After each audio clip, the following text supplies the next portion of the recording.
T-Spinners, welcome back to Miku's Crackhouse. This is episode 113.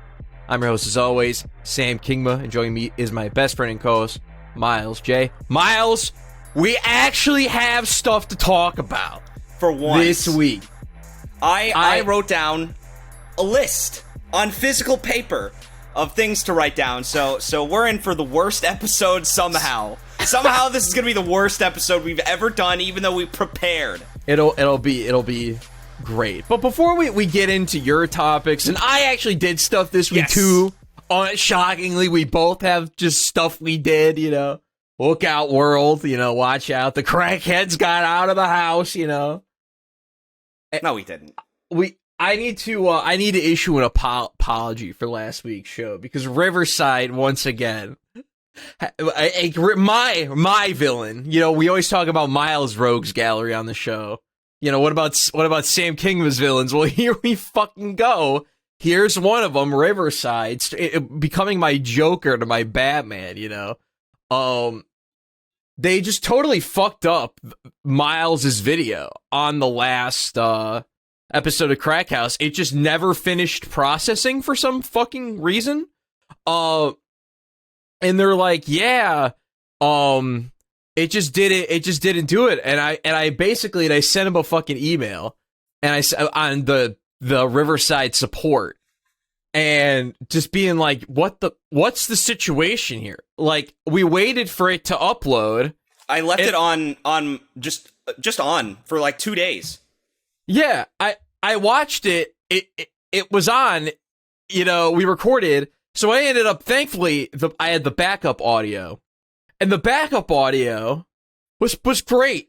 Or the backup audio and video was fine. A little the obviously the video quality not as high quality as like 480p maybe even 720, but not usable. I mean, we don't take up that much of the 16:9 image. Like, we're not taking up that much space right now. Half the space is to fucking Miku over here. Like, it's Why okay. Did you point in the other direction, though? We can save it. Miku's over here. Miku's over here. Oh, jeez. Apple. That's an Apple webcam moment where you just forget it's in reverse. Yeah. I probably pointed the wrong direction too. It's probably going in reverse for me as well. I think it is this way. I think the camera I think it's all right. But anyways, it was like, oh, this is gonna work. The show is saved. The show is saved.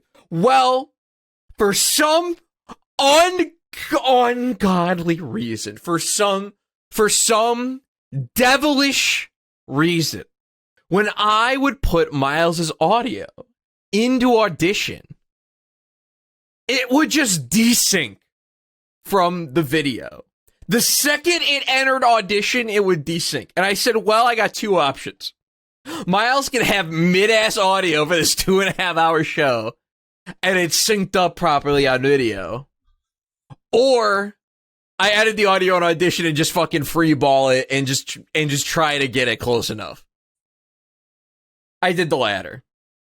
And for that, it's a bit sloppy, and I apologize. But while I'm editing the video, and I'm almost done, Riverside gets back to me. They get back to me. Someone named, I'm adding this person, Sweet Aubrey. Her name at Riverside is Sweet Aubrey. I don't know if her sweets are her first name or what, but anyways, that was, she reached back out to me, and she's like, Samuel, thanks for patiently waiting. We've successfully reprocessed the track for you. It's now showing done in your dashboard. Go ahead and export the clips. And I'm like, oh my God. I can save this. I can save this episode. Myles can have good audio, and it'll be synced up with the proper CFR file, and it's all gonna work out. I go to the fucking video, and it says done, and I download the whole thing. Myles, only 22 minutes of your fucking video was saved. So I respond to Riverside a few hours after the fact. Hello, Aubrey. You have only successfully reprocessed 22 minutes and 56 seconds of a 2-hour and 27-minute recording. Thankfully, the backup saved the recording, albeit in low quality, but this is unacceptable. You're talking to Sweet Aubrey? We'll meet Spicy Sam. Spicy Sam isn't gonna live for this shit. Yeah, I'm not gonna stand for this crap. I'm not doing Aubrey. it, bro. I'm not doing it. I'm not doing it. And then I'm like, I paid $300 for a year's service where nearly every week a portion of content from either my guest or screen recorded video is lost entirely, fails to upload, or has some type of desyncing issue that increases editing time significantly on my end. Please look into improving the stability of your service for all your customers. Which I find to be particularly funny because this isn't for me, dude. This isn't just for me. I'm fighting a greater evil. Well, Sam, Sweet can I just tell you? Is just a pawn. Is just a rook in a greater queen's gambit. Her. Sam, can I just tell you already? Because of this rant, I looked over at the upload. Only at 47%. I'm like, here we go again. I'm getting nervous, man. But here's the deal. You might ask, Sam, why do you choose to stay on this path? Why do you choose to walk this path of darkness by the Riverside? To which I have no clear answer other than I don't want to fucking go out and look for more alternatives because I just feel like more pain will be met each time. That's called the, isn't that just the sunken cost fallacy that you're like, well, I've suffered enough. It's they say the devil you know is better than the devil you don't know. That's what the situation is. Because I know Riverside enough, and like when it works, it does make the edit super fucking convenient for me to do. Which is why I initially bought in on this shit in the first place. But I feel like a majority of the episodes have a fucking problem that I need to spend time fucking fixing or pulling my hair over. And I'm sorry to spend all this time talking about this shit, but it's just, I just can't believe it. Not to get all meta on this show, I just can't fucking believe that there's a service that costs this much money that you can only get in a year's supply, by the way. And it's just this unreliable. Like, Myles, imagine if we were able to speak to, like, Shinji Mikami with the translator on Riverside. And these shenanigans fucking happen. And we got desynced fucking Mikami. And I had to match up Japanese language to him speaking, and I can't even. It's a complete disaster. Like, this is unacceptable. So don't be me, gang. If you're gonna do a podcast, don't do it on Riverside. That's the worst green text story I've ever heard in my life. Don't be me. Don't buy this. Don't get involved with this. Speaking of Shinji Mikami, Sam, we owe an apology to the planet. Oh, we do? Yes, we do. Why? After our episode of Metacritic Madness, Ghost Trick fell 4 spots on the top 100. Oh, that's right. We meant to talk list. about this. Yeah, and we were going to talk about it last week, and we forgot. We dethroned Ghost Trick, and now the most highly rated game of all time is Resident Evil Remake, and you'd think I'd be happy about that, because that's my either second or third favorite game of all time. It's like, it fights with Death Stranding, which fights with Metal Gear Solid 3, which fights with, well, I guess now it's Tears of the Kingdom, and it fights with Ocarina of Time. My top 3 is just, they're all competing with each other. Resident Evil 4 is fighting with Resident Evil Remake. I mean, it's a mess. It's a fucking mess. But you'd think I'd be happy. All right, one of my favorite games of all time is the highest rated user-based Metacritic game, And then my other favorite game of all time is the highest rated critical game, right? You'd think I'd be happy, but no, Ghost Trick doesn't deserve this. Now, if it was fucking Last of Us Part 2, or fucking, other game I don't like, whichever one they are, I would be great. I'd be like, yeah, fuck you. Get knocked down. Resident Evil Remake supremacy. But no, Ghost Trick doesn't deserve this. Ghost Trick doesn't deserve this. You know what it is? It says like Ghost Trick was like a dope as fuck number one. Yeah, that's a really based pick. Game. And not to say that Resident Evil is not like anything less than a masterpiece or excellent. It's just that it's not surprising. Yeah, you it's like always want cool. number one. You want number one to be something crazy, right? Like if you're doing like top 10 games of 2010, right? It's like, all right, if you see Dark Souls, if you see Skyrim, you see Breath of the Wild. What other like games from that era are like really like sick number one picks? From like the mid 2010s? Yeah, like 2010s onward. Yeah, like there's a couple of picks that Last of Us. Oh, Last of Us. Yeah, Last of Us, Dark Souls.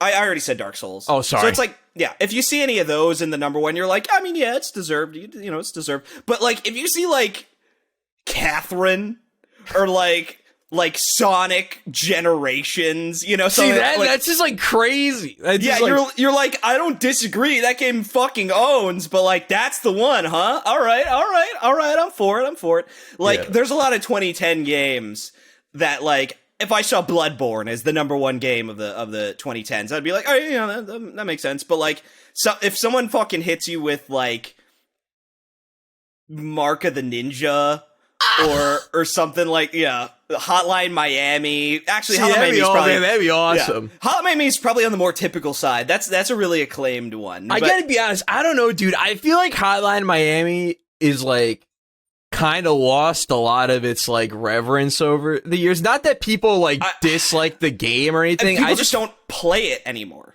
Yeah, it's just not really talked about or discussed or played as like or reminisced on as like this all-timer. I would honestly say it's similar to like Mass Effect. Like Mass Effect used to be this all-timer, and it's like now, you know, you got a couple videos about it every now and then, but like people kind of don't talk about it the same way they used to. Yeah, well, it's like there's a lot of these games that are still great and they haven't fallen from grace. They're just not in the conversation. And I was talking with a friend of the show, Mulgar, about this. I think a lot of annoyance at games is not at their continued power and their continued likeness. It's that people don't like certain games still being in the conversation, so to speak. People want certain games to just stop being talked about. Like, I think that's where like all the Mario 64 hate comes from. I think there's a lot of people who just don't get Mario 64 and they want people to stop talking about it, right?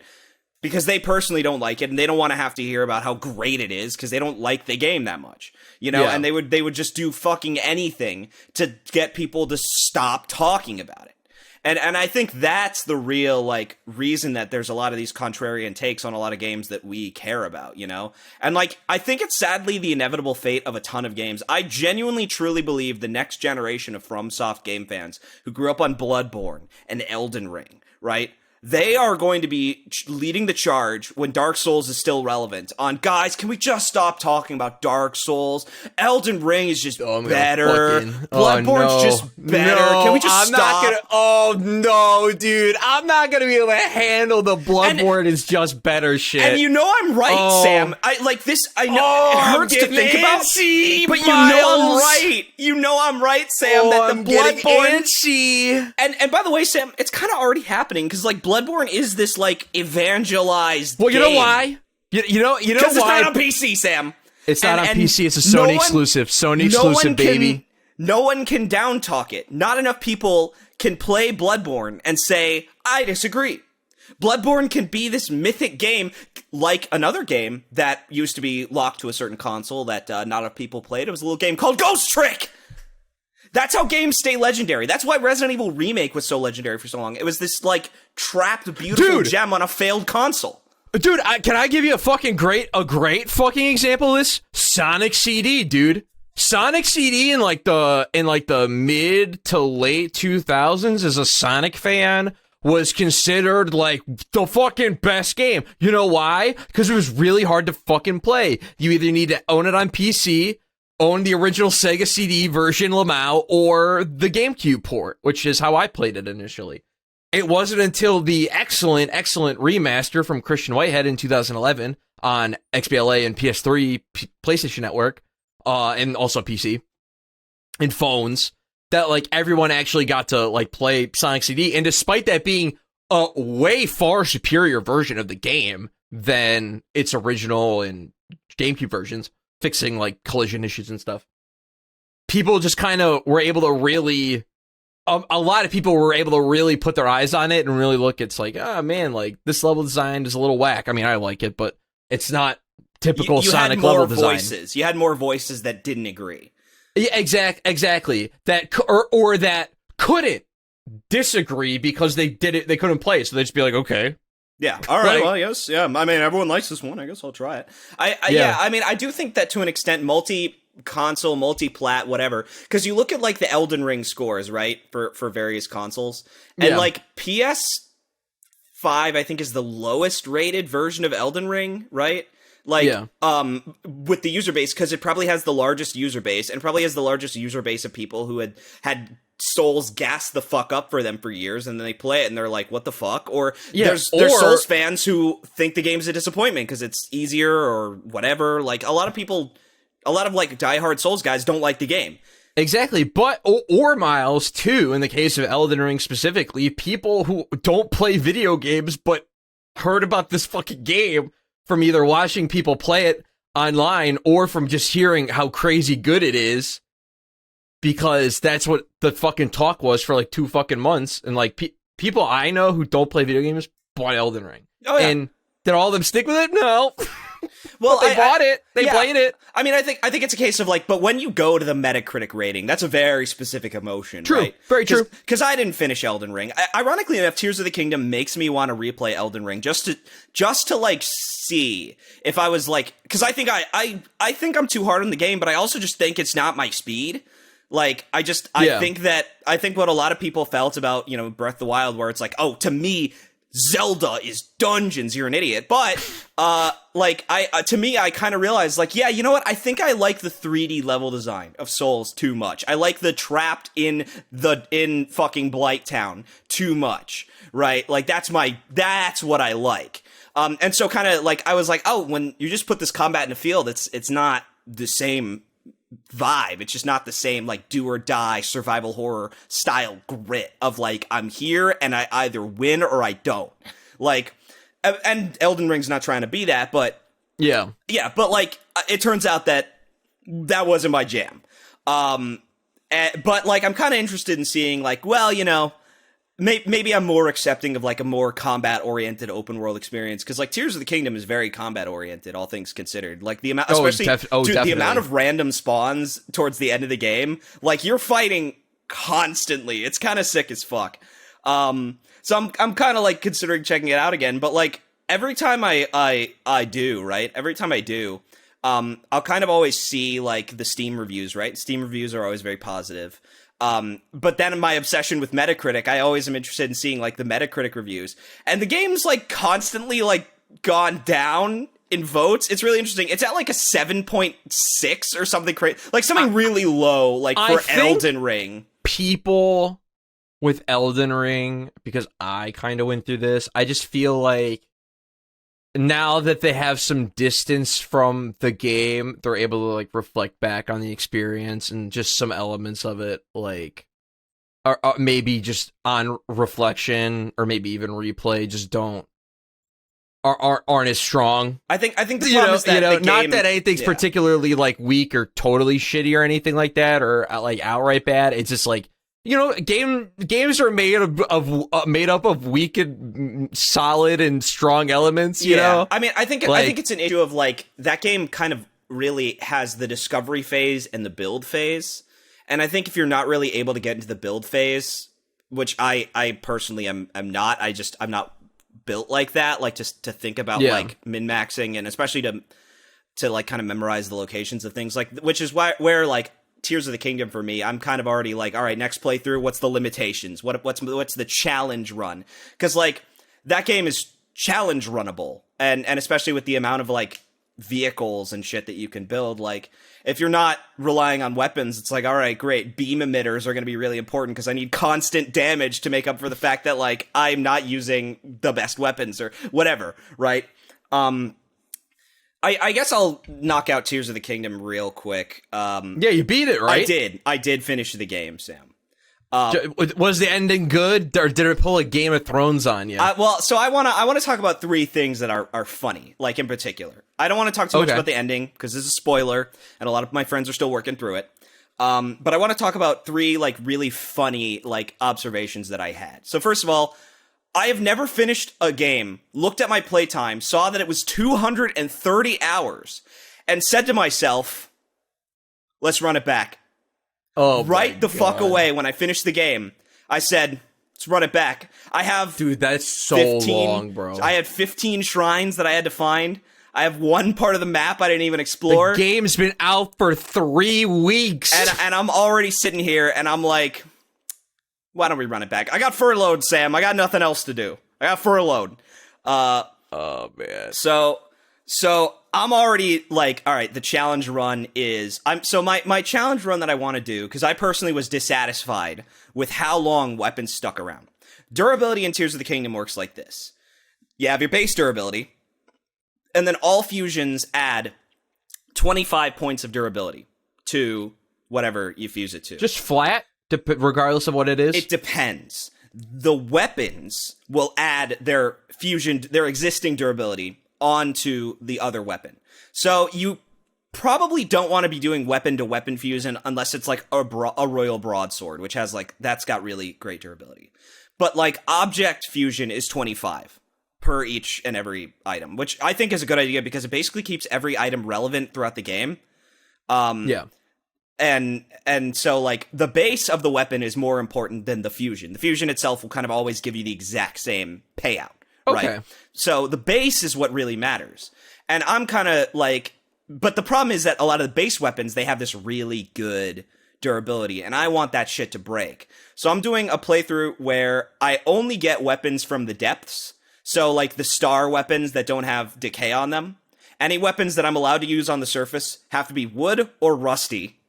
And I'm making an exception for Zonite weapons. So basically, I can't use any decayed weapons, is what I'm saying. I can't fuse with them, and they can't be bases. So, like, my weapons are kind of always going to be constantly brittle, but they can still output a lot of damage. Aren't all the wood weapons extra durable, though? Some of them are. Isn't that, like, the gimmick? The thing is, there's wood, sturdy wood, and gnarled wood. And gnarled wood has a higher than average attack output.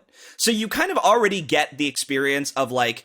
Basically, all the wood versions are kind of the weapon classes to begin with, because you have a normal weapon, and then the 2 boons are attack up or durability up. There's long throw, but that doesn't count. That one's fake. That one's not real.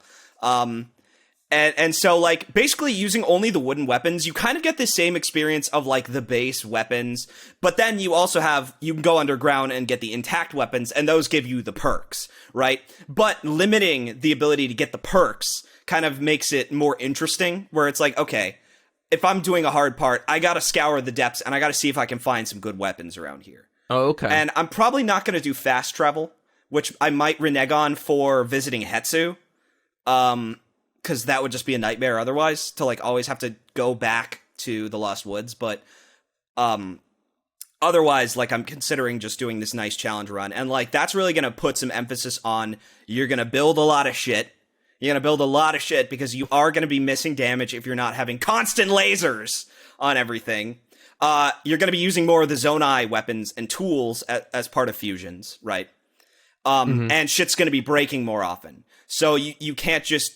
like, that was the big problem, is that I ended up getting really lazy with fusions, where it's like, all right, well, I'll just fuse another Silver Moblin horn to this, Royal Broadsword and... The spear, like, whatever. Yeah, where it's like, okay, well, I gotta make this shit count this time, so it's gotta be an elemental, weapon fusion this time. Okay, well, if I got a spear, I'm gonna put the spring on it. I'm gonna send those motherfuckers flying, right? Like, dude, there's so many actual, like, fucking awesome fusions I didn't know about. If you freeze meat and turn it into icy meat and fuse it onto your shield, instant shield surfing boon. It just turns it into an instant snowboard.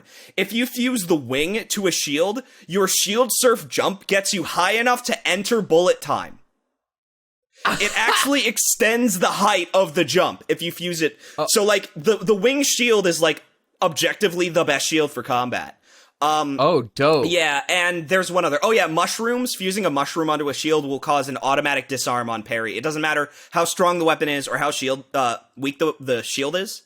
It will always disarm the enemy. And so there's got to be, like, hundreds of these fusions that I didn't try because I was too busy fusing moblin horns to everything, right?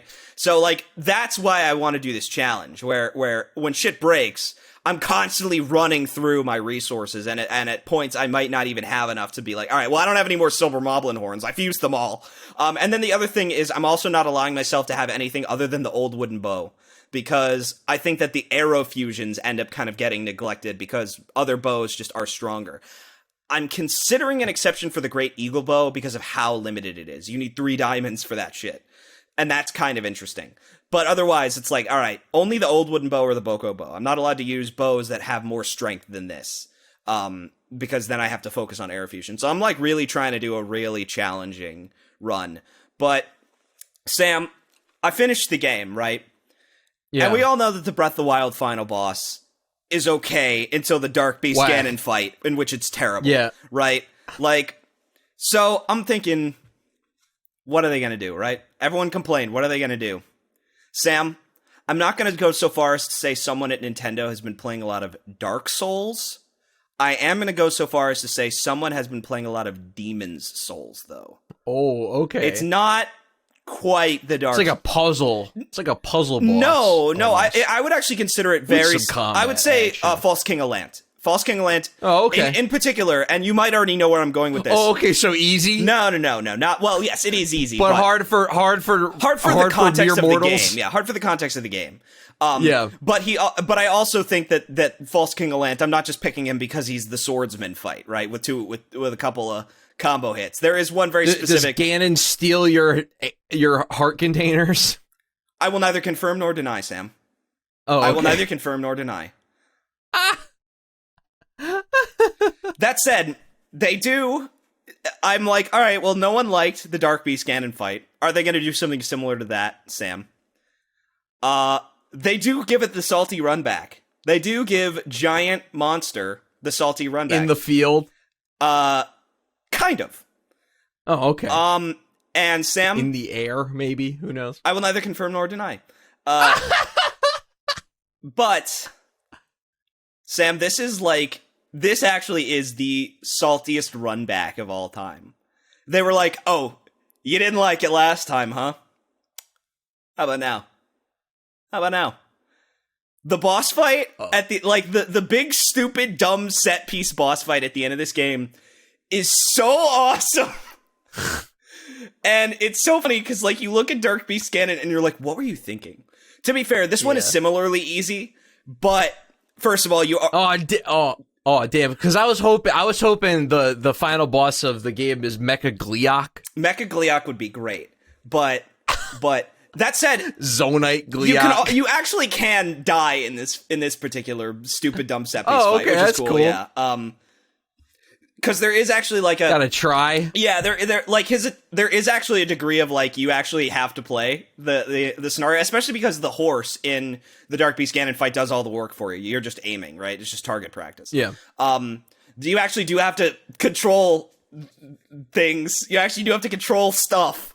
And in particular, what's really funny about it is that you know, it's a Zelda boss, so there's a handful of like openings and opportunities that they give you, and then once the opening ends, they're like, all right, get out or you're dying.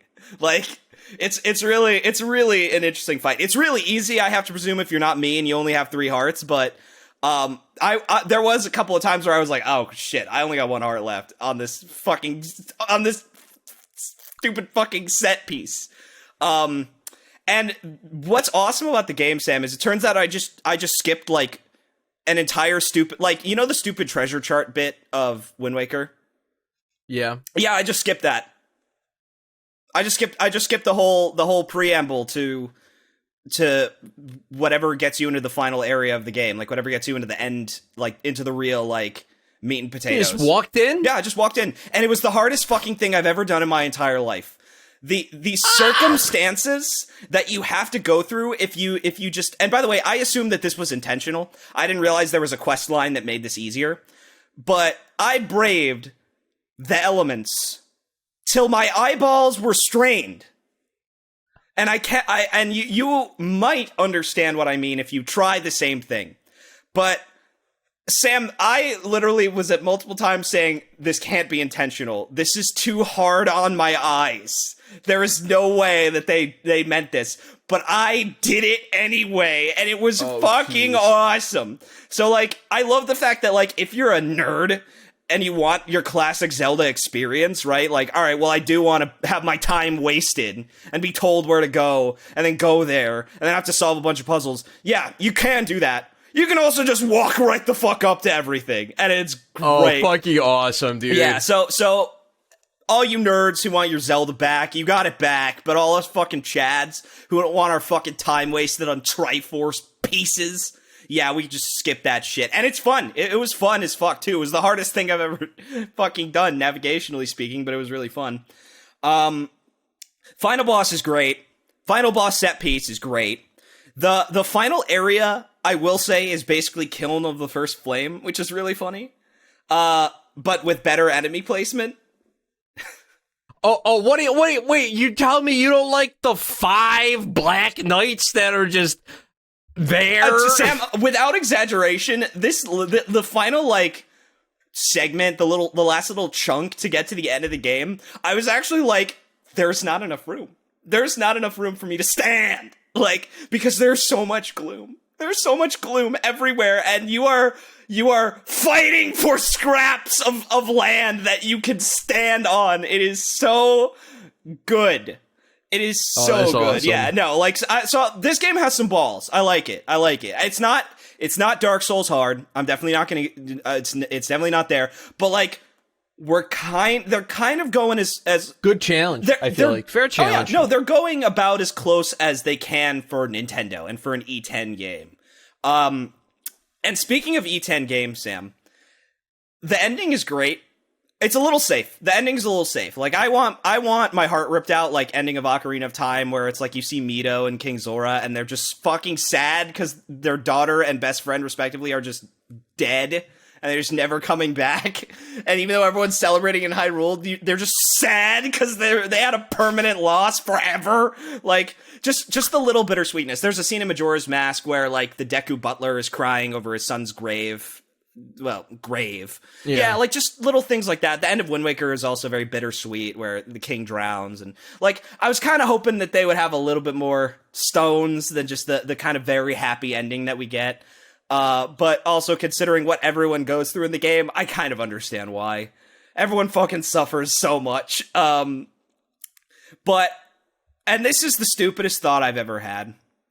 Oh boy. I've never seen a game that needs a nude mod in one particular segment of the game in my entire life. Jesus fucking Christ. What the fuck? What the actual fuck? Sam, why do you think I wanted to talk about this? Okay? Oh my god.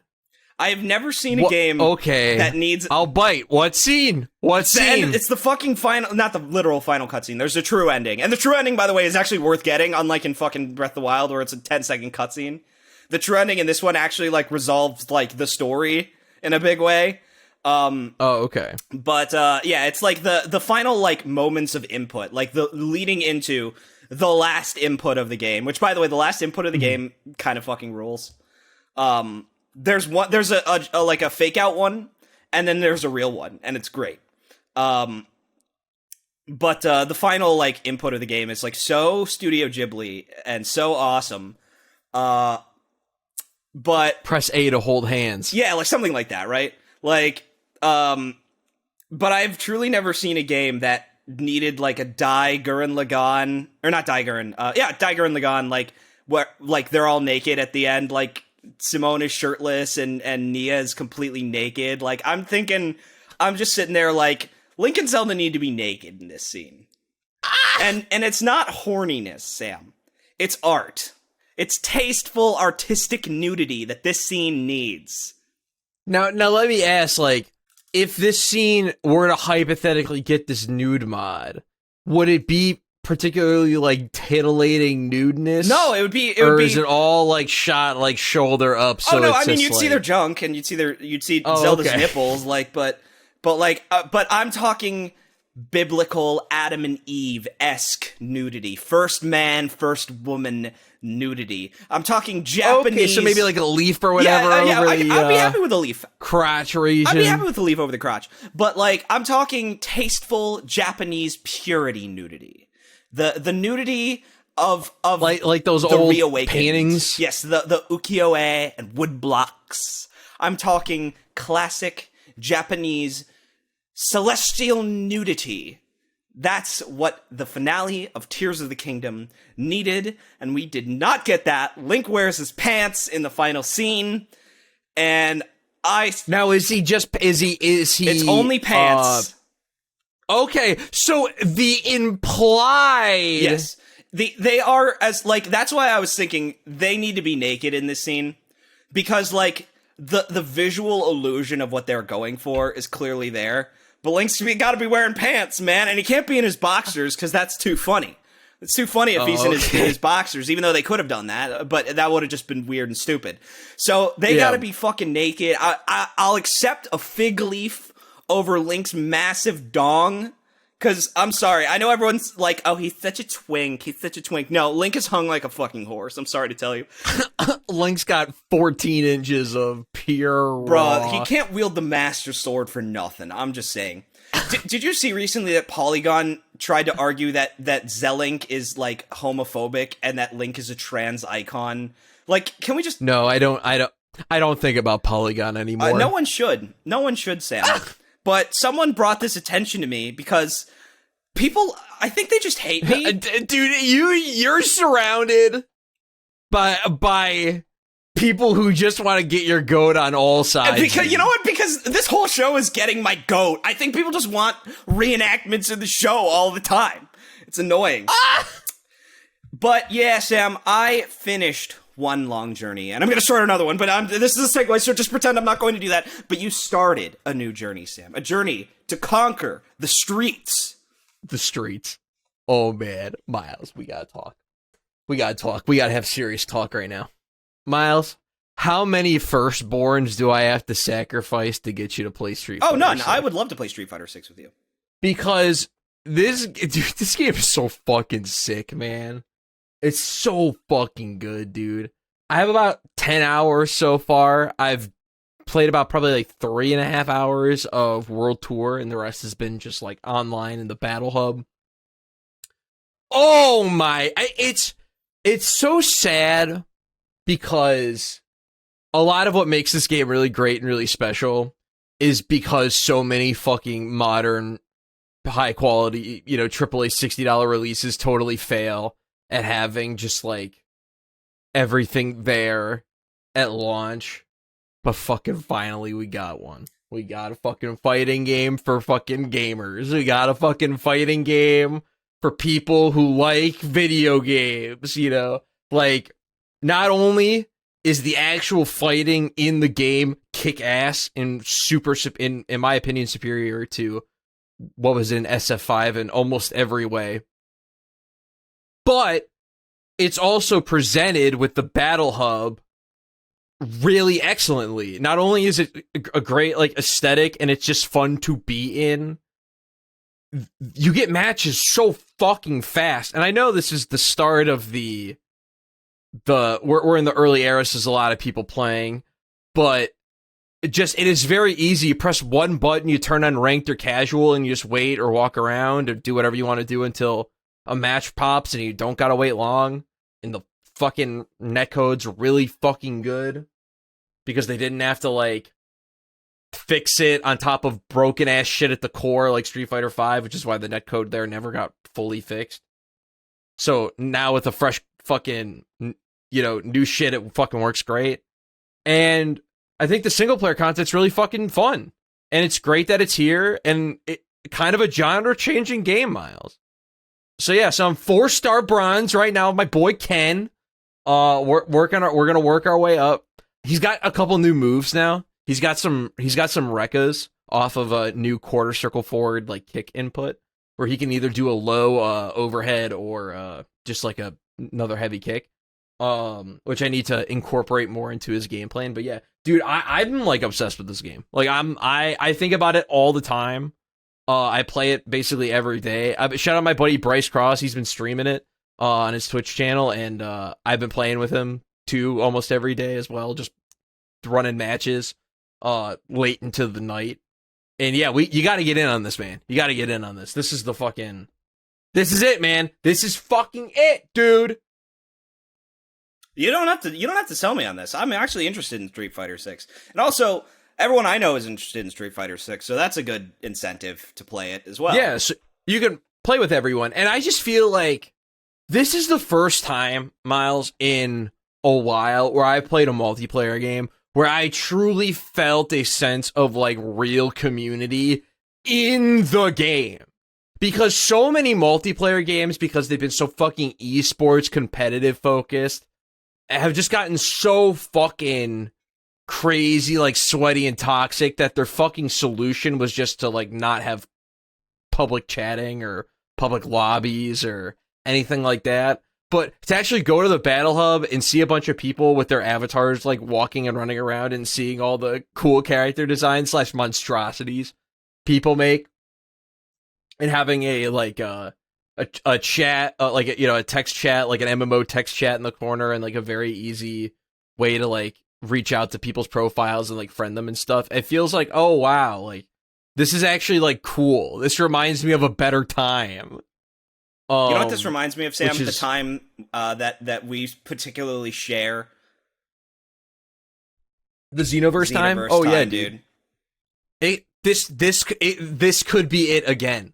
This could be it again, because just like what, and also too, there's so you boot into the game and it's just this beautiful menu, and you got fucking Battle Hub in the center, World Tour on the left, and then Fighting Grounds on the right. And basically, Fighting Grounds is all of your core single player classic fighting game content. So your arcade mode, your like King of the Hill shit, all that's in there. And you can also access online from the Fighting Grounds too. If you want to make like custom lobbies and shit. And it's great. It's great that all this is here, especially coming from someone who played Street Fighter V at launch, where that game was you played it online or you didn't play it. And this is the exact opposite of that. And I gotta say also too, Myles, I've even changed my tune on modern controls. Am I using them myself? No, I like classic. But do you know how fucking nice it's gonna be, dude, when I invite people over to my apartment for Street Fighter and they don't know what the fuck they're doing, and I'm just like, yeah, it's like Smash. Just press the fucking button and you do you'll do the fucking move. You know how fucking nice this is? You know how nice that I don't have to deal with this hump of getting people to fucking play Street Fighter with me anymore. Do you know how nice this is? Oh yeah. It actually single-handedly, once I realized this, and also the implementation of the modern input is like genuinely good.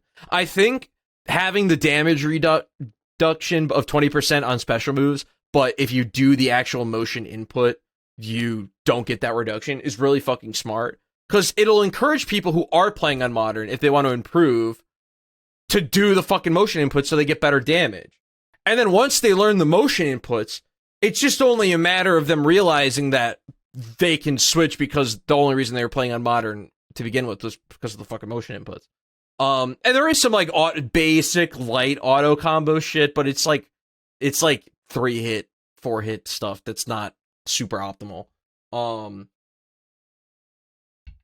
But yeah, it's just like, I can't believe it. Yeah, what is the opposite of like because I was thinking a lot about this recently, like fan-based meltdowns.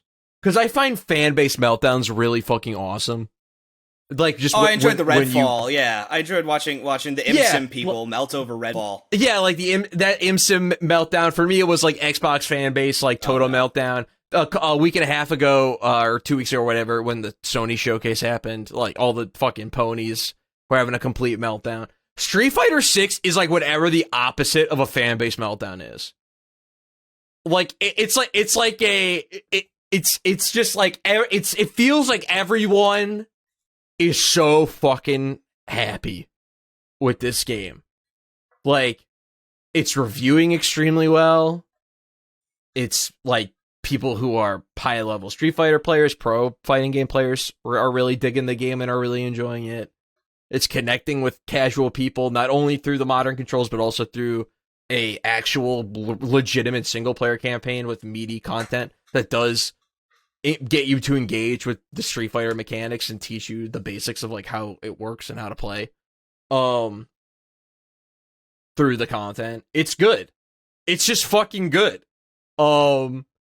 And it's yeah, I really, really fucking like this game. I might be my game of the year if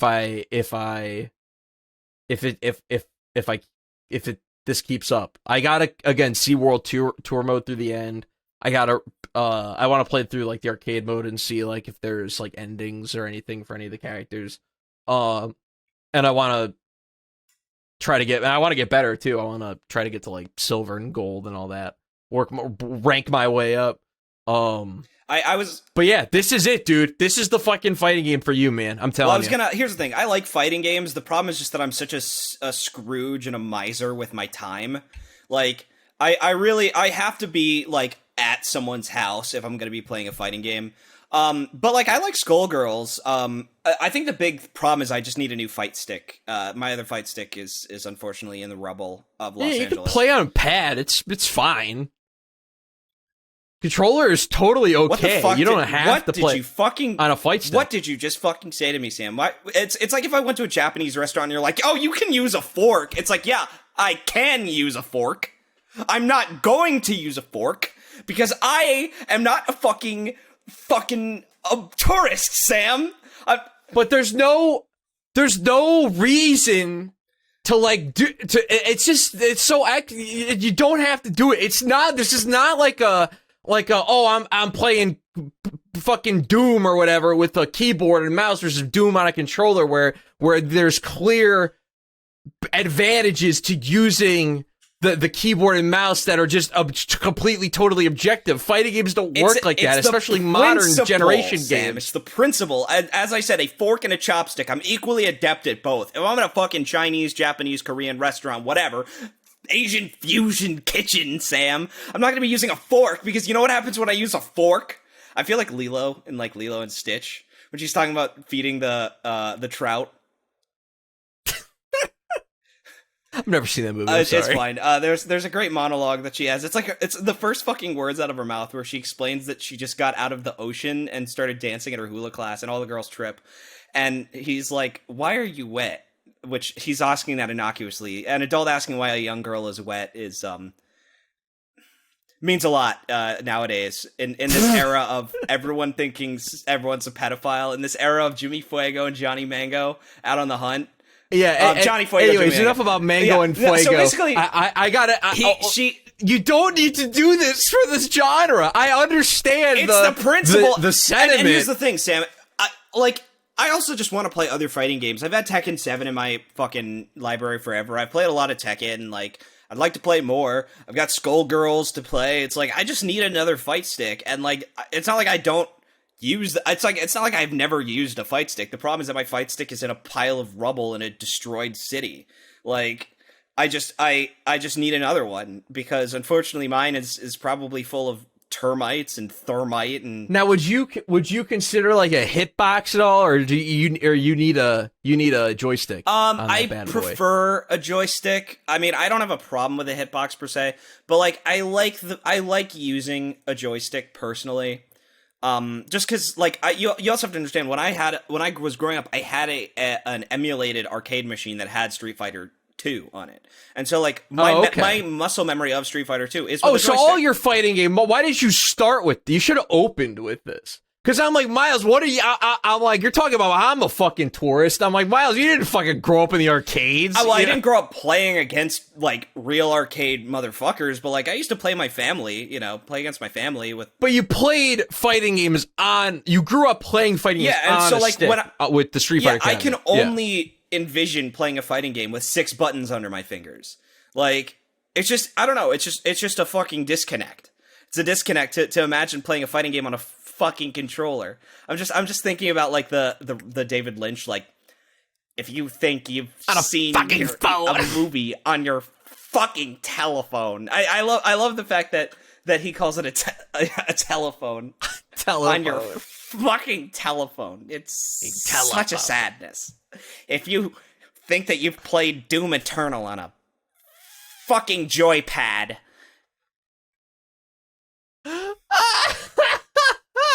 You have never experienced the pits of hell if you have tried to play Doom Eternal on a fucking joypad. So many people will think that they've played the game, that they've been hurt plenty, and you will never have experienced Doom Eternal. It's such a sadness. It's one of the, that's a joke and all, but it's coming from someone who has not played Doom Eternal on a controller, like, at all. I haven't played Doom Eternal at all. I do wonder how it's fun for people.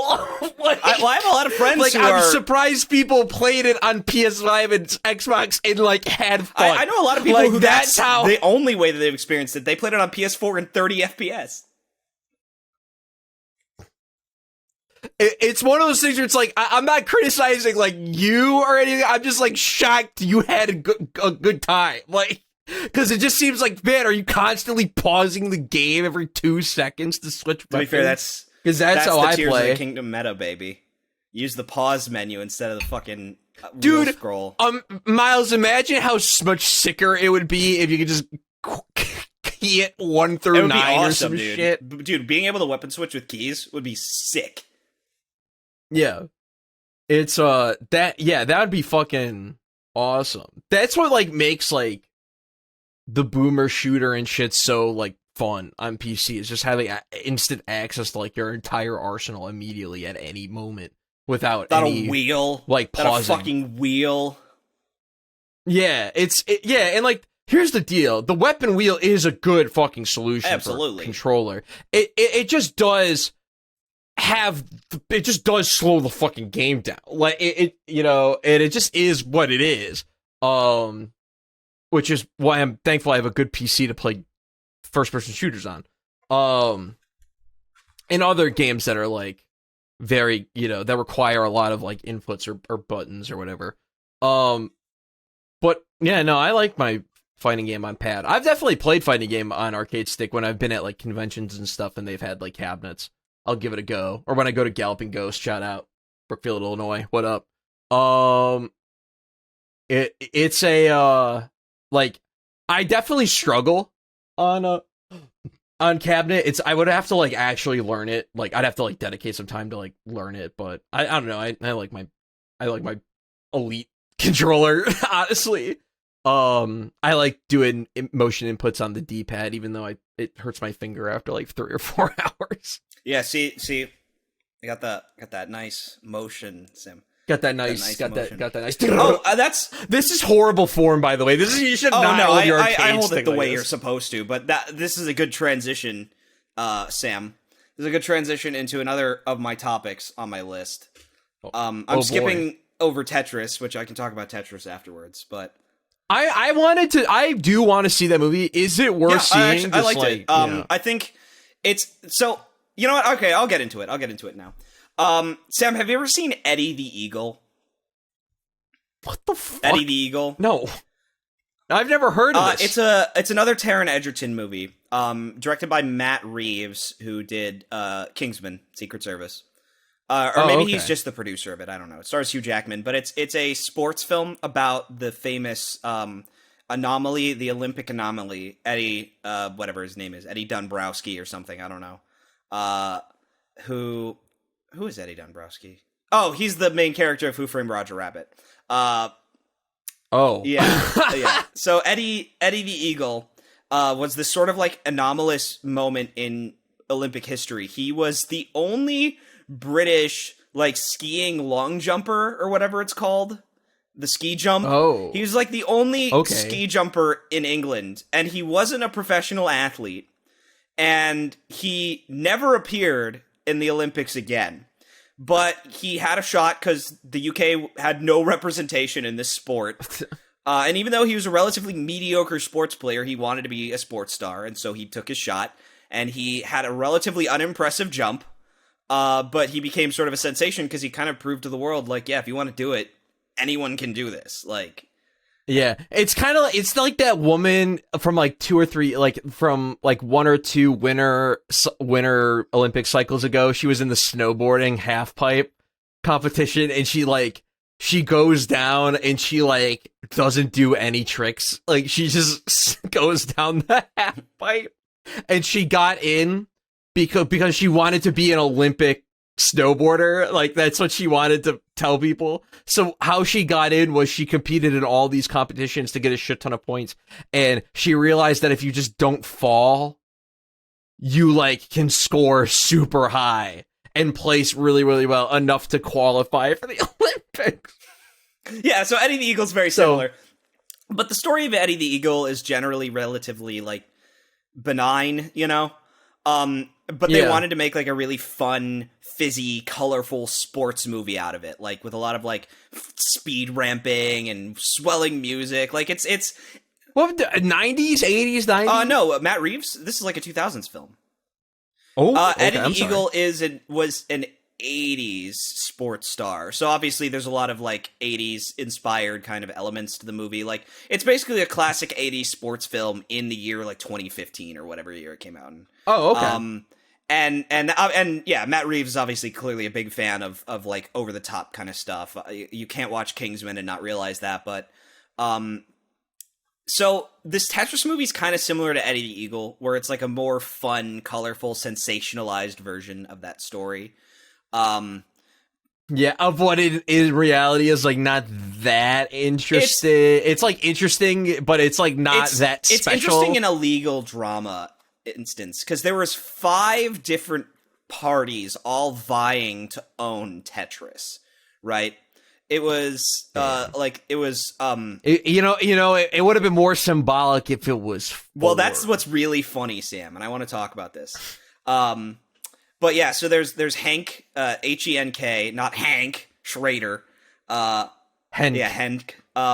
Who is the protagonist, played by Taron Egerton. He is with a company called Bulletproof Software, and he is married. He's living my fucking dream. He's married to a hot Japanese bitch, and he has 2 Japanese daughters and 2 Japanese sons, and he's fucking living in a Tokyo apartment, working in fucking video games, working with Nintendo. I'm like, this man, like, is living my fucking dream. Like, American man who scored the hottest Japanese ass he could, moved his ass to Japan and became a game dev. Like, what else is there to want in life? What else could you want? So I was rooting for him immediately. It's a good thing that he was the protagonist. So it's him. It's a multi-billionaire who named like Roger Lowell, I think. I forgot everyone's name already, and I would just watch the movie because I'm so bad at remembering movie names, dude. It's like it's an epidemic. That's fucking crazy, because you can recall fucking level names and wacky fucking item names in games like it's nothing on this show. That's because when it comes to video games, I can see the text and I can see the name. When I have to hear it and memorize it, I'm like, what did he say? I don't know. You gotta watch your movies with subtitles, man. You just gotta, once you just take that leap, and it's so worth it, dude. Man. I got through almost the entirety of like Game of Thrones, remembering only 50% of the cast's name at any given time. Yeah, that's me though, dude. I'm horrible with fun. I literally just like equate people to like their general appearance. Like look or whatever. Well, that's why you have to use the red letter media scale of just give them a stupid nickname and stick to it. Like, anytime they're watching an action movie, it's Action Man as the protagonist. It doesn't matter who he is. They just always come up with terrible, like, nicknames for these characters, and they're always great. So, like, billionaire tech industry tycoon who's a fucking fraud. The actual Communist Party themselves, in particular, like, an insider in the Communist Party who wants to profit off of Tetris because he thinks the Soviet Union's about to collapse. And so he kind of wants to run off with the money. I'm assuming that that's not actually what happened. And the guy who discovered Tetris over the Iron Curtain initially who was like this Bulgarian man or a Belgian man or something. He was played by the Nazi who has his face melted in Raiders of the Lost Ark. So yeah, you have Eddie the Eagle versus the Nazi face guy versus, I think, Mr. Waternoose from Monsters Inc. is the fat billionaire. I'm pretty sure that's him. And his dipshit loser son. And they're all, and of course the programmer Alexei. Dude, that's 4 parties. Then there's parties. Alexei, who programmed the game, who has ownership of the game. Okay. And so he is the one who's like he's sort of like the master, the key holder to an extent, even though he's not, because the fucking Russian government owns the game, technically speaking.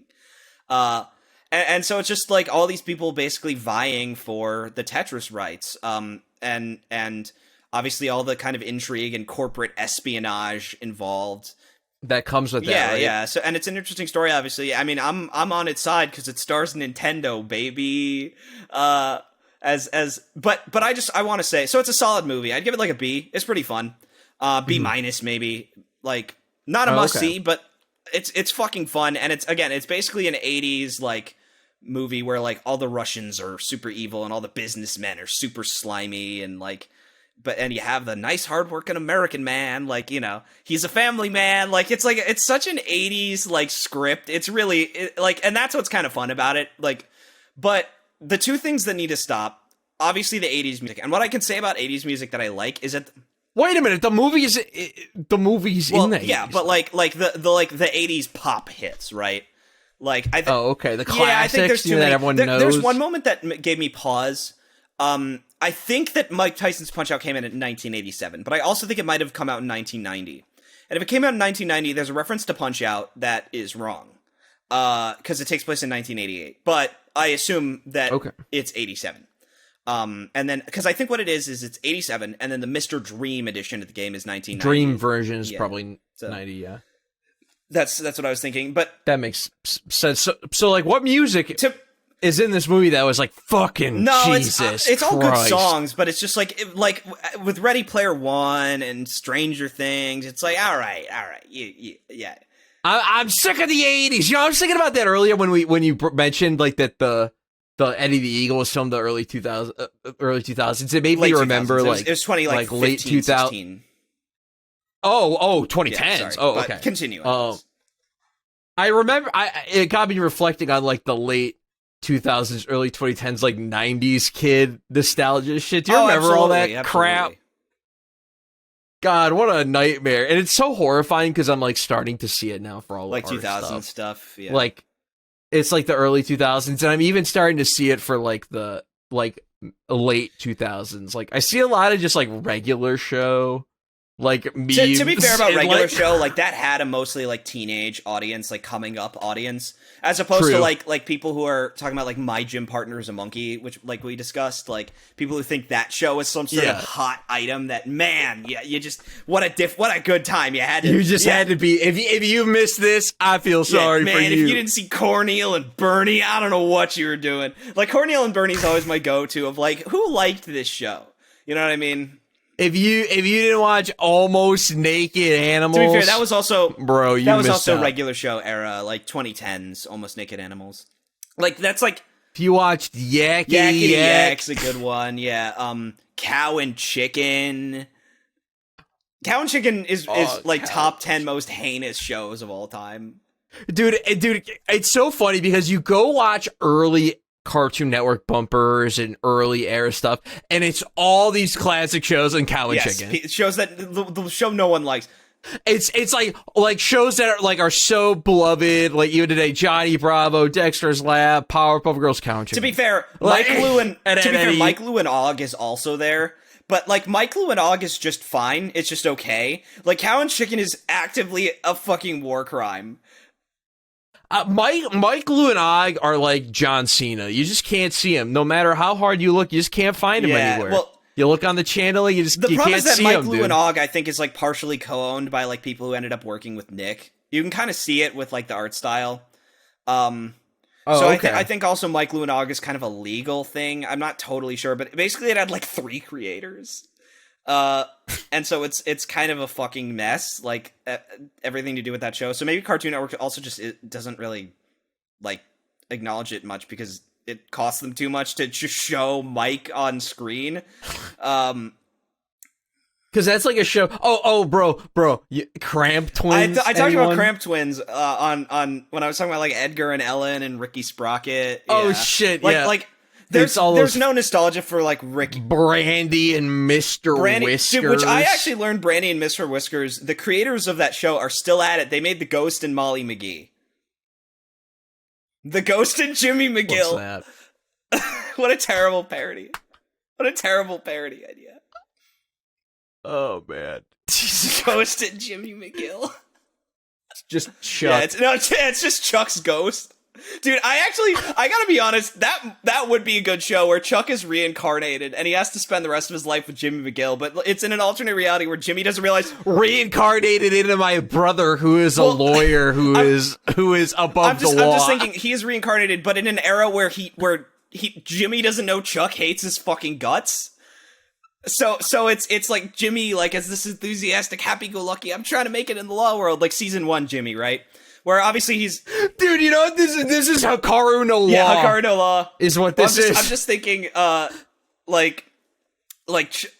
minute, isn't this just Ace Attorney? Doesn't he have a spirit and Ace Attorney guide him with the trial? Yeah, Maya and Mia Fey are both like that, but like... I'm talking Ghost and Molly McGee, where like there's like one of them loves the other one and the other one hates the other one. Brandy and Mr. Whiskers, same dynamic. So I guess these guys have no fucking talent. And I guess I'll get on a slight tangent about Molly McGee. Oh no, not again! They can't. The artist cannot they cannot stop catching strays in these. Well, here's what's funny about Ghost and Molly McGee, Sam. So I read the TV tropes page for these things just to give myself something to fucking do half the time when I'm just out and about. Jesus Christ, you're at the TV tropes page for the Ghost of Molly McGee? I always end up there. Like, it's one of these things where, like, if I see a cartoon I've never fucking heard of, I'm like, alright, well, what is this? And I specifically click on it to see if they have big bug eyes, noodle arms, and giant bean mouths. I specifically look to see if it's a show that will make me hate animation more. To the Ghost and Molly McGee's credit, first of all, Dana Schneider is the Ghost. Dana Schneider's Master Shake, and I love his fucking voice. So that's very tolerable. Yeah. Second of all, the Molly McGee is voiced by Ashley Birch, and I like Ashley Birch's work as well. I think she's a really talented voice. I like her way more than her brother, that's for fucking sure. Oh my god, yeah, you said it. I like Jesus I actually Christ. think Ashley Birch is extremely talented, so I'm happy for her. And I also realized that there was a great DDLC parody of the theme song to Ghost and Molly McGee, and I love that song, but I thought it was an original track. It turns out it's a parody of Ghost of Molly McGee, and I was like, you know what?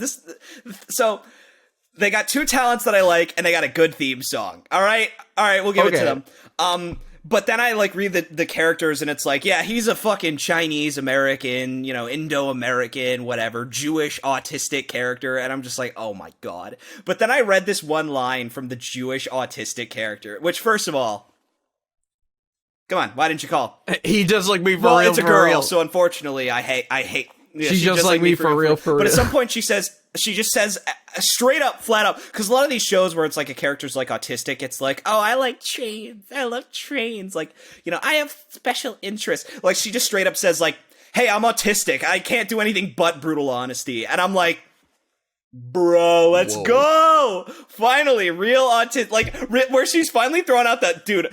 Finally, some real representation. The fact that she's like, I'm not a dick, I'm just autistic, is like so fucking real. Like, the fact that she's not like cute autistic, she's like, yeah, I'm sorry if you don't like that, I can't lie. I'm just fucking on the spectrum, bro. I'm like, that is hype. That's hype. So yeah, Ghost of Molly McGee, you get a pass. I'm sure you suck, but you get a pass. Oh, it's also really funny, like, reading the reactions of, like, all these, like, people who think Owl House and Amphibia are, like, god tier and being like, it's just a fucking kid show. It's like, yeah, of course. Yeah, I'm hoping for the Ghost and Jimmy McGill to come out as well. Yeah. Anyway, speaking of animation, I saw something animated this week. I went and saw the new Spider-Man movie, this Into the Spider or Across the Spider-Verse, which I know we don't really talk about a lot on the show because we fucking both hate comics. Well, no, but I love Spider-Verse. I think we both acknowledge Spider-Verse. Yeah, we both fucking really love Spider-Verse, I think. We feel equally like, I think we like the exact same elements of it as one another. Yeah. Yeah. And like Across the Spider-Verse is like a really interesting movie because on one hand, like, dude, animation wise, this movie's like absurd, dude. If you like Sakuga, #Sakuga, this shit is so fucking for you. Now I learned, I had a great experience watching it, but I heard people, if you're a little epileptic, you might have some issues. Maybe like wait for like an alt cut or whatever, or maybe like an edited release or something if that's the case. But I was okay because I thankfully do not have any issues like that. And yeah, the movie's really beautiful, but like, oh man, dude, the story is like so much more bloated than the first movie. Like, because the first movie's story is so fucking well, it's about one character. paced. Like, almost no one else has an arc. Like, there's a slight arc with Peter B. Parker. Like, and his arc is just part of Miles Morales' arc. So, like, two birds with one stone, we're good. Yeah, it also, like, because and also, when I was watching this movie and when I was watching Myles, I was thinking of my own Myles, and about how you're always, he's like, these movies are all about the fucking generational trauma. No, and while there's no generational trauma, there is, I am not shitting you, 80 minutes of like family drama in this between Gwen and her dad. That is generational trauma, Sam. But I mean, it's not like trauma. It's drama. It's family drama. Well, that's what they call trauma. Is like my parents fucked me up, and it's a problem, and we got to work through it. But that's trauma. Yeah, I mean, This is. I need to tell my folks I'm Spider-Man, but I don't know how they're gonna take it, and it's really putting a strain on our relationship. That's fine. That's okay. That's drama. So, but I kept thinking about that because they spend a lot of fucking time on it. Like, this movie's like 2.5 hours, and like almost an hour and a half of it is like dedicated to talking about. You know what that is, Sam? This is a great transition. Drama. You know what that is, Sam? It's that Spider-Gwen is popular, and probably there's a lot of pundits or whatever they are writing online, like Huffington Post people, writing about how like Gwen is the best part of the movie and she's underutilized. It's like that article that I told you about, like off the record, or not off the record, but off the show, where the fucking famous Bloodborne article that's like the best boss fight in all of Dark Souls is also a woman, and it's talking about how great Maria of the Astral Clock Tower is. Oh yeah, dude, that shit is awesome. That is so funny. And it's just like, is also a woman. And I was like, first of all, there's like 9 female boss fights throughout these 4 games that have already come out. Yeah, and this movie, it's like the coolest Spider-Man is also crippled.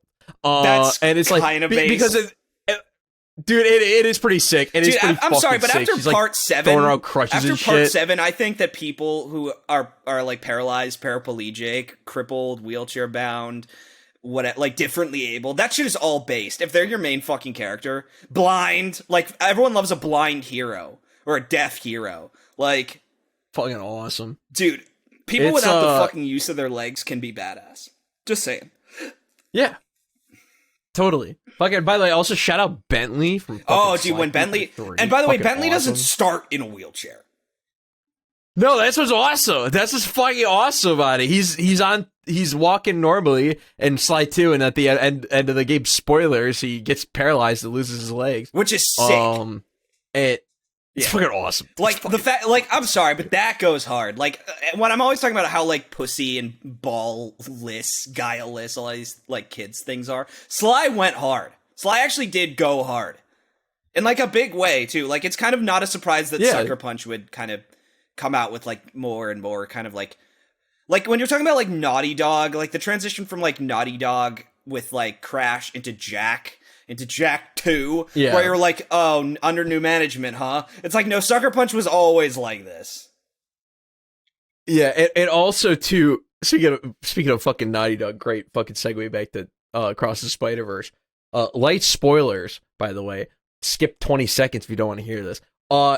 Across the Spider-Verse does the Last of Us Part 2 thing way better. Oh, where than it Last has of a Us Part second 2. character and we go back. Where where the villain of this movie is like a complete non-character from the first movie. A lot of the guy who gets hit with the bagel in the first movie is the villain of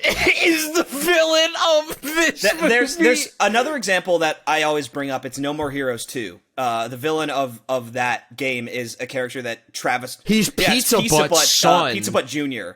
Or Pizza Bat Jr. Yeah. Jasper Bat Jr. is the character's name. And it's like the idea of like, oh yeah, this mission you just clicked on for money. Yeah, that was my dad. Like, so... Dude, I was talking about this. I was going to transition twice into a topic that was very good for Spider-Verse and for Western animation and for fight sticks, but I'm gonna hold off because I want to talk about this, Sam. Oh, okay. I think that the only game I would ever call overrated is The Last of Us Part 2. I think it's the only game that is truly fair to say the criticism or the critical reception that it received, the scores that it earned, and especially the level of like, yeah, this has elevated the medium. This will change the way we talk about games forever. Like that degree of like sheer lack of truth, you know, where like Last of Us Part 2 is largely forgotten. No one talks about it. And I said this on the fucking podcast. No. I was like, this game is going to end up an obscurity that no one really cares about. Because there's nothing to love about it. Yeah, and because here's the deal. Last of Us Part 2 will return when the fucking show season 2 comes back. I'm rooting for that story. I'm rooting for that story to actually be good this time. Because I personally think they are making significant changes to the story, and how it's presented, and I think they can fix a lot of. I think just being a television show helps because Last of Us Part 1, the show, already had a bunch of flashbacks and characters that we didn't know, like focusing on them and instead of just Joel and Ellie. Like clearly, like they can get away with that in a big way that you couldn't otherwise. Because with some because now that like I'm less hot and bothered in the moment about the game and I've had some like real time to reflect on it because we're like fucking 2 years removed almost. 3 years within this same month actually. Oh shit, yeah. So yeah, even more. It's like thinking about it now, it's like my core 3 issues with the fucking game are that the way the story is told is fucking garbage. Starting with Ellie playing through her fucking 3 days in Seattle and then switching to fucking Abby, who I have no reason to give a shit about, and they try to fucking make me care through all this bullshit, and I gotta go through the same 3 fucking days again to get back to the shit I actually wanted to see, which was the confrontation, and then it wastes my fucking time even further after that. That's issue 1. Issue 2 is that the fucking characters are significantly weaker, like on the whole and they're time. all awful. Like, there's no one who is likable this time. Yeah, or even like that interesting.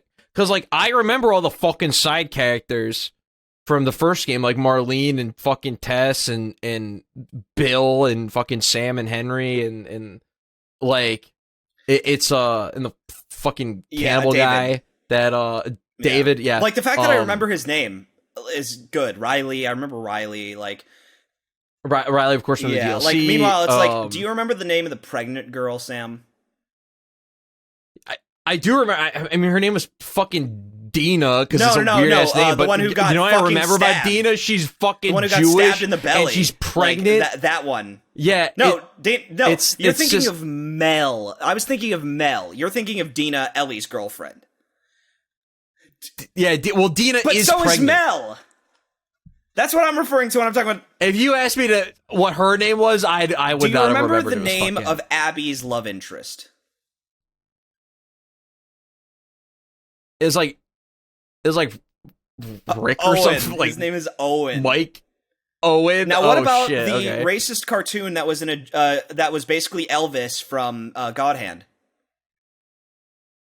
The like her like Spanish hoe friend who's a fucking gigolo. Oh yeah, his like macho friend or whatever. Yeah, the one who is a horrible Mexican stereotype. I don't know, his name Juan or something, Manny. like Manny. Same difference. Like again, that is like naming him Juan. Like that degree of like that's a name I know. Dude, like, I don't remember any, clearly, I don't remember any of that cast. Ellie's cast, I remember a bit more because there's less of them. It's just basically fucking Dina and, Jesse, yeah, I was right? thinking Andrew this whole time. No, it's Jesse. And then Just, Tommy. Who I know because he fucking dies, and offers fucking nothing to the fucking game, and Dina also offers fucking They're all nothing props to like the game or the They're story. literally all props for like, Ellie, and it sucks. But yeah, I mean, and it's doubly so for Abby's all campaign. of Abby's characters are fucking Lev and Yara exist just to make fucking Abby look good. The littlest trans boy, where it's like the entire point of that character is that he is a fucking prop for Ellie, or for Abby. Like, oh, Abby saves a minority. Like, I guess she's okay now. It's like it's so but fucking it's manipulative, trite. especially. It's so shit. Oh, it's super manipulative, and I didn't buy it a second. So, and because it doesn't make an actual effort to like get us, and again, this could have all been avoided. This could have all been avoided or fixed or made way better if we fucking started with Abby and we fucking played half the fucking game as her, and the lead up, the shit, and then we actually get to know her and like learn her fucking story and experience shit instead of retro, because she's done dirty. Because by the time you get to play as her, I'm like, fuck, because I don't like this bitch for clear and obvious reasons set up by the narrative for me to not like this bitch, and then you're expecting me to just turn around. You know what it's like, Sam? It's weird. I would have felt conflicted if I had to play as Ellie halfway through the game and be like, well, wait a minute. I kind of liked Abby. She did this really fucked up shit to a character I liked from the first game, but I maybe she could be redeemed. I know there's a good person in there, you know? Maybe Lev and Yara were a part of the fucking journey. Like they joined Abby as part of, whatever. Maybe they joined sort of like refugees they joined because Abby is fighting the Seraphites, right? Wolves or whatever. And Seraphites, Lev is outcast. Yara joins him. They come with Abby on her stupid revenge mission, right? Maybe it's not a bunch of WLF people. Maybe Abby's gone rogue to take care of this, and we don't have to be with her unlikable fucking friends. And instead, it's just Lev and Yara, who Lev and Yara actually have some fucking characterization this time. I mean, I think that Lev could have been a little Ellie, where like Lev, and it's even more justified, where like Ellie is like weirdly like. Dude, there's good fucking there's like genuinely good fucking moments between Lev and Abby in the fucking game where Lev kind of does that, but he's just not giving enough fucking good characterization. Like I was gonna say, like he's kind of got a better excuse to be like a tough guy than Abby or than Ellie does. Where like there is also this kind of tragic element of like posturing and like emulating kind of like role models. Like, oh, all the men in my my tribe were warriors. I'm a man. They don't accept me as one, but I'm a man, and that means I gotta be tough. I gotta fight. I gotta like fighting. And maybe Abby's like a survivalist, like, no, kid, don't get yourself killed, you idiot. Like, and there could be a lot of good stuff about like, identity and gender roles and you could sneak all that shit and it would be there, easy enough to do because we're in a violent fucking world. Like, okay, maybe Lev is not really able to be violent because that shit is really hard to do. It's really hard to cast away your humanity. I know it's and then the third thing to wrap it up is I fucking hate the fucking way the game controls. Oh, it bothers the shit out of me. Now we don't have to control anything. It'll be a show. It's because they're so dedicated to fucking realism that every animation is fucking felt with pretty fucking sluggish control. And I don't remember it feeling this garbage in the first Last of Us game, but I just fucking, and maybe it's the added elements of gameplay like jumping for some fucking unknown reason. That 2-inch jump, we wasted a whole ass face button on that shit. And then You could go prone, because that really... Well, that was the only way that the stealth functioned now. Like, the game didn't work without the prone stealth half the time.